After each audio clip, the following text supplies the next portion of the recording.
Hi everyone, welcome to my channel Raghu's info. Previous వీడియోలో మనం Virupaksha temple చూసాం. ఇప్పుడు ఈరోజు చూడబోయేటువంటి వీడియో హంపీకి దగ్గరలో ఉన్నటువంటి విజయ విఠల ఆలయం. ఈ ఆలయాన్ని రెండవ దేవరాయలు నిర్మించినట్లుగా చారిత్రక ఆధారాల ద్వారా మనకు తెలుసుకోవచ్చు. ఇక్కడ వీడియోలో చూస్తున్నాం. ఇక్కడ నుంచి మనకి దాదాపుగా 1 కిలోమీటర్ మనం నడవాల్సి ఉంటుంది. బస్ దిగిన తర్వాత వెహికల్ ఎంట్రన్స్లో ఆపేస్తారు. ఇక్కడ నుంచి నడుచుకుంటూ మనం దాదాపుగా 1 కిలోమీటర్ అయితే నడుచుకుంటూ వెళ్ళాలి. ఎవరైతే నడవలేని వారు ఉన్నారో వాళ్ళ కోసం టూరిజం డిపార్ట్మెంట్ వాళ్ళు బ్యాటరీ వెహికల్స్ని అరేంజ్ చేశారు. సో వాటిలో నడవకుండానే అక్కడ వరకు చేరుకోవచ్చు. ఇక్కడ మనకు కనిపిస్తున్నాయి. ఆన్ ద వేలో మనం నడుచుకుంటూ వెళ్తుంటే పక్కన కొన్ని టెంపుల్స్, కొంతవరకు శిథిలమైపోయినటువంటి టెంపుల్స్ మనకు కనబడుతున్నాయి. అలాగే నెక్స్ట్ పక్కన ఉన్నటువంటి రైట్ సైడ్ మనకి కొన్ని మండపాలు కూడా కనిపిస్తున్నాయి. చాలా వరకు అవి శిథిలమైపోయినాయి. ఓన్లీ మనకి స్తంభాలే కనిపిస్తున్నాయి, రాతి స్తంభాలు. కొన్ని మండపాలు అయితే పూర్తిగా పాడైపోయినాయి. ఇవన్నీ కూడా ఆనాటి కాలంలో ఉన్నటువంటి మార్కెట్ ప్లేసెస్గా అక్కడ చెప్తున్నారు. ఇలా ఇవన్నీ చూసుకుంటూ నెమ్మదిగా నడుచుకుంటూ విజయ విఠల టెంపుల్ వరకు వెళ్ళా. మనకి కనిపిస్తుంది వీడియోలో. విజయ విఠల టెంపుల్ యొక్క గోపురం, అది ఎంట్రన్స్ ముఖద్వార గోపురం అది. సో అది కూడా కొంతవరకు పాడైనట్టుగా కనబడుతుంది. సో ఇక్కడ కనిపిస్తున్నవన్నీ కూడా మనకి చిన్న చిన్న మండపాలు.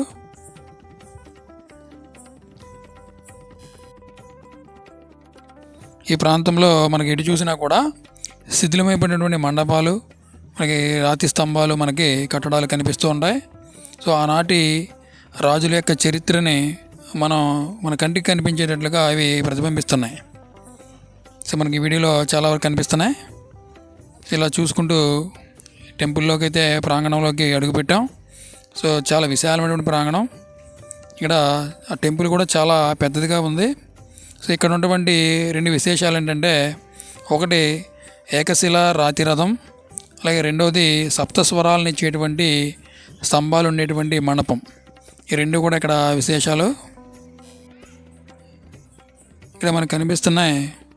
ప్రతి మండపం లేదా ప్రతి రాతి స్తంభం, ప్రతి దాని మీద కూడా ఎంతో అద్భుతమైనటువంటి నైపుణ్యంతో చెక్కినటువంటి శిల్పాలు మనం చూడవచ్చు.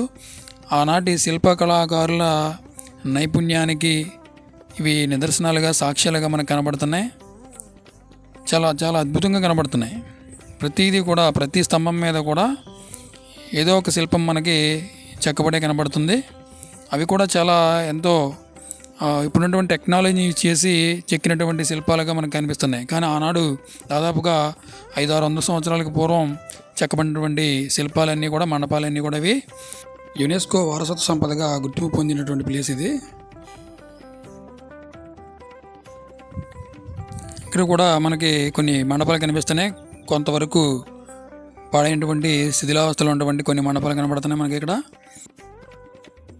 ఈ ప్రాంగణంలో మనకి అద్భుతమైనటువంటి ఒక నిర్మాణం ఒకటి ఏంటంటే ఏకశిల రాతి రథం మనకి ఈ వీడియోలో కనిపిస్తుంది. ఇక్కడ ఇది పూర్తిగా ఒకే రాయిని రథంగా చెక్కడం జరిగింది. చాలా చాలా అద్భుతమైనటువంటి ఇది ఒక శిల్ప కళాఖండంగా చెప్పుకోవచ్చు. మనకి కనిపిస్తుంది చూడండి ఇక్కడ. సో ఇదే మన చిత్రం మనకి 50 రూపీస్ నోటు మీద కూడా మనం చూస్తుంటాం. ఇక్కడ ఉన్నటువంటి ప్రతి స్తంభం, విజయ విఠల ఆలయంలో ఉన్నటువంటి ప్రతి స్తంభాన్ని మనం గమనిస్తే చాలా చాలా అద్భుతమైనటువంటి, చాలా అందంగా ఉన్నటువంటి వివిధ రకాలైన దేవతా విగ్రహాలు మనకి కనిపిస్తున్నాయి. మనల్ని ఆశ్చర్యపరిచేటువంటి ఎన్నో వింతైనటువంటి శిల్పాలు మనకి ఇక్కడ దర్శనమిస్తూ ఉంటాయి. సో వీటిలో ఒకటి ఏంటంటే, ఒక కార్నర్లో మేము చూసాం. ఇక్కడ ఒకవైపు నుంచి చూస్తుంటే హనుమంతుడు ఎగురుతున్నట్టుగా కనిపిస్తుంది. రెండో వైపు నుంచి ఒక కప్పలా కనిపిస్తుంది. ఇలా రకరకాల ఆకారాల్లో ఒకే శిల్పం కనిపిస్తుంది. అలాగే ఒక మునీశ్వరునటువంటి శిల్పం కూడా మనకి చూడవచ్చు. అలాగే నెక్స్ట్ది రెండవది సంగీతాన్ని ఇచ్చేటువంటి స్తంభాలు మన వీడియోలో చూడవచ్చు. ఒక లయబద్ధంగా ఆ స్తంభాలని మనం మోగిస్తుంటే సంగీతం మనకి వినిపిస్తూ ఉంటుంది.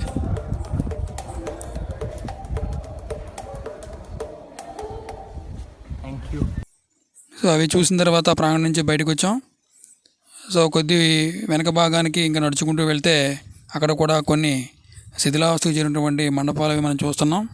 అలాగే ఈ ప్రాంతంలోనే ఇక్కడ కింగ్స్ బ్యాలెన్స్ అనేది మనకు కనిపిస్తుంది. అంటే తులాభారం, ఆనాటి రాజులు తులాభారం తూగి స్వామివారికి కానుకల్ని వజ్ర వైడూర్యాలని సమర్పించేవారంట.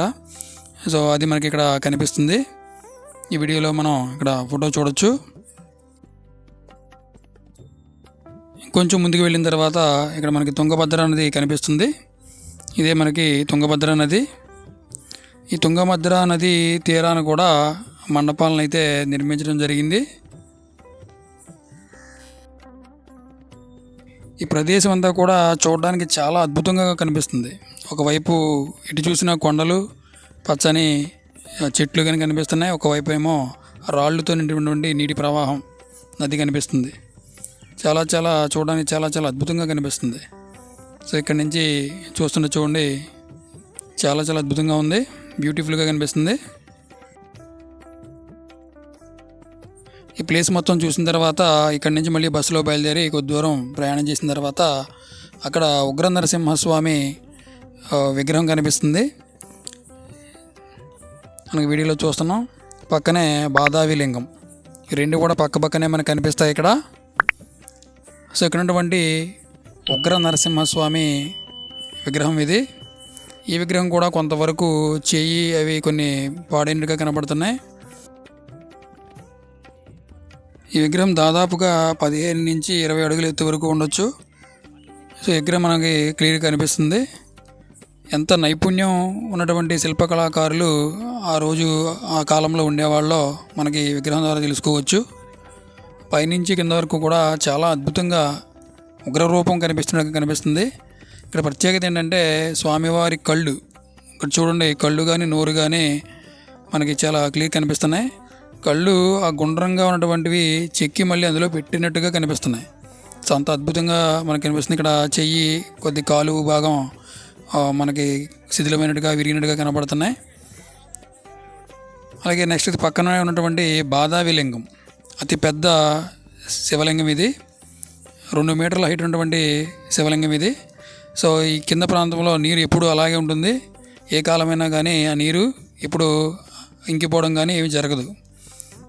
అతిపెద్ద లింగం ఇది, బాదావి లింగం. సో ఇక్కడ ఉన్న వాళ్ళు చెప్పింది ఏంటంటే ఈ లింగంలో కింద ఉన్నటువంటి నీరు తుంగభద్ర నది నుంచి ఎప్పుడు ఇక్కడికి వస్తూ ఉంటుంది. అందుకే ఆ నీరు ఇప్పుడు కూడా అలాగే కనిపిస్తూ ఉంటుందని ఇక్కడ చెప్పారు. నెక్స్ట్ అక్కడి నుంచి రాయలవారి సభా మండపానికి చూడడానికి వెళ్ళాం. ఇక్కడ మనకి ఎంట్రన్స్లోనే కనిపిస్తుంది.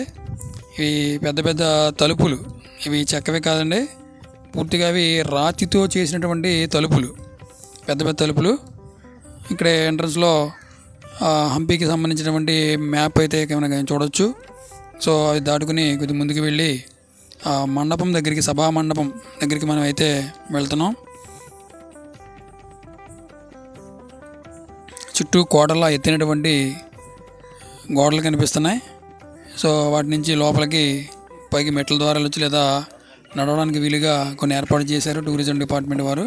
సో దానిపై నుంచి కూడా వెళ్ళొచ్చు. సో లోపలికి వెళ్ళిన తర్వాత మనకి ఒక పెద్ద ఎత్తైనటువంటి ఓపెన్ ప్లేస్ కనిపిస్తుంది, పెద్ద మండపం లాంటిది. ఆ లోపలికి కొన్ని గదులు కూడా నిర్మించబడి ఉన్నాయి. సో ఆ మెట్లెక్కుతూ ఆ పై ప్రాంతానికి చేరుకున్నాం. ఇదంతా కూడా చాలా ఎత్తుగా ఉన్నటువంటి మండపం, అంటే ఒక డయాస్లా కనిపిస్తుంది చూడడానికి.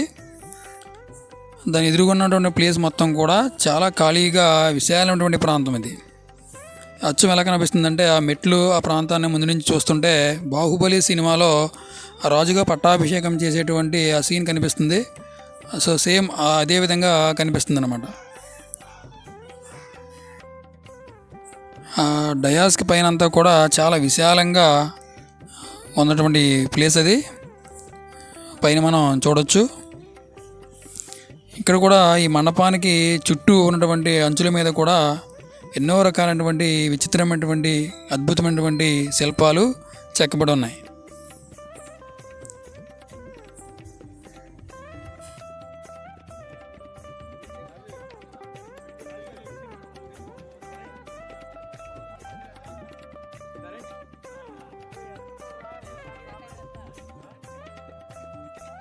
ఆ సభా మండపం పైకి పూర్తిగా చేరుకున్నాం.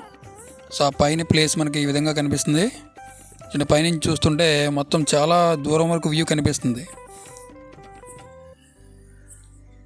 చూడండి ఎంత అద్భుతంగా పైనుంచి చూస్తుంటే కనిపిస్తుందో. చుట్టూ ఉన్నటువంటి దూర ప్రాంతంలో కొండలు కూడా మనకి ఇక్కడి నుంచి కనిపిస్తున్నాయి.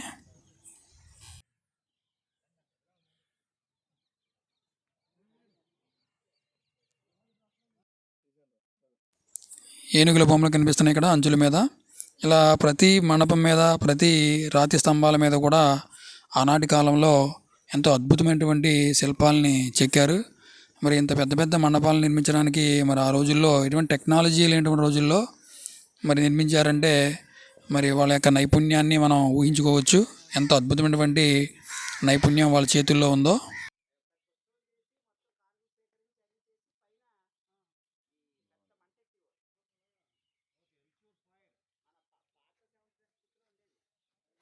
ఈ మందిరానికి సభా మండపానికి కొద్ది దూరంలోనే పక్కనే ఒక స్విమ్మింగ్ పూల్ లాంటిది, ఒక కోనేరు కనిపిస్తుంది.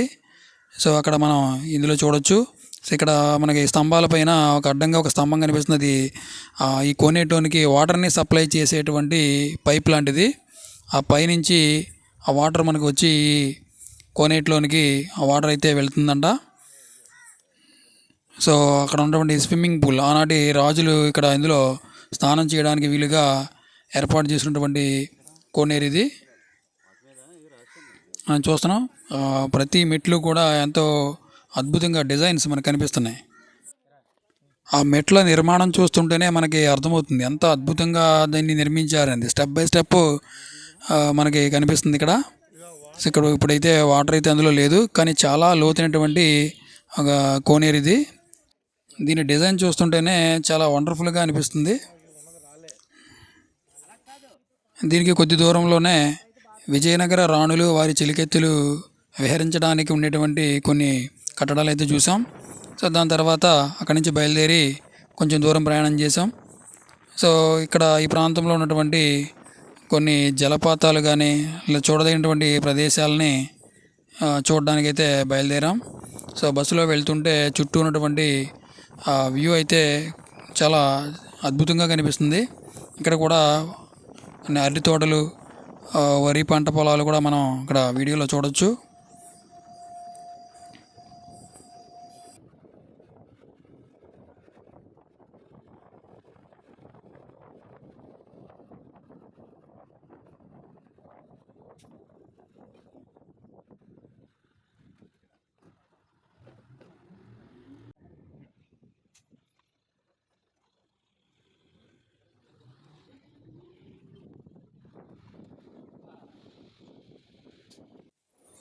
సో ఇక్కడ మనం ఒక జలాశయాన్ని అయితే చూడొచ్చు.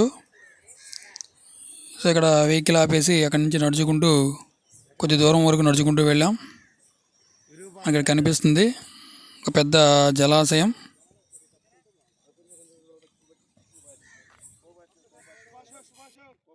ఇక్కడ చుట్టూ ఎటు చూసినా కూడా పెద్ద పెద్ద రాళ్ళు మనకి వీడియోలో కనిపిస్తుంది. ఒక పెద్ద రాయి తీసుకెళ్ళి పైన ఏదో పెట్టినట్టుగా కనిపిస్తుంది.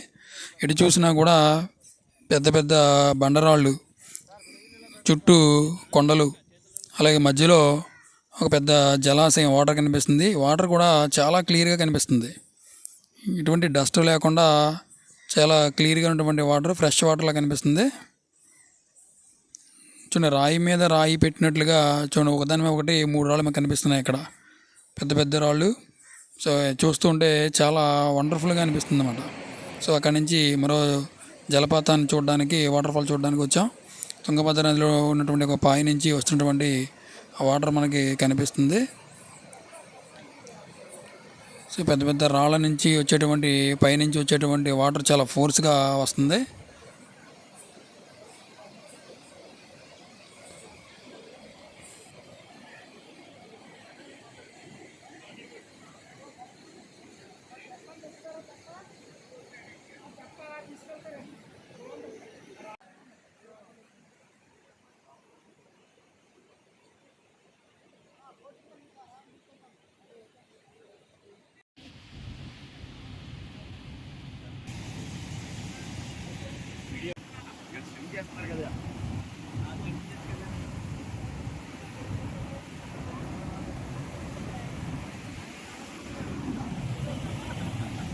పట్టుకోరండి, ఇలా పట్టుకోరా. వీడియో ఆన్ అవుతుంది. మా వద్ద మా వద్ద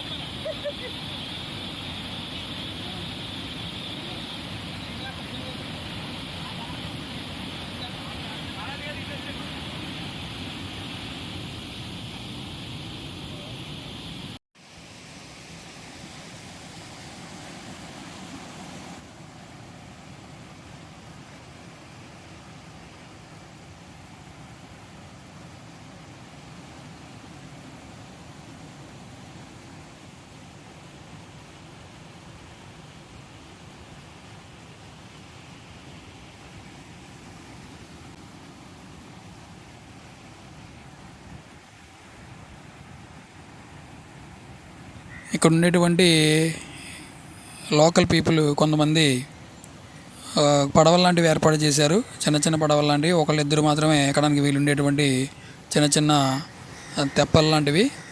సో దానిలో ఎక్కి కొద్ది దూరం వరకు మనం ఆ ప్రవాహంలో వెళ్ళి ముందుకు వెళ్ళి చూడొచ్చు. ఆ ఏర్పాటు కూడా చేశారు వాళ్ళు. ఇవండి హంపి విశేషాలు. 2 డేస్లో టూర్ మొత్తం కంప్లీట్ చేసాం. సో ఈ వీడియో మీకు నచ్చినట్లయితే ప్లీజ్ సబ్స్క్రైబ్, ప్లీజ్ లైక్.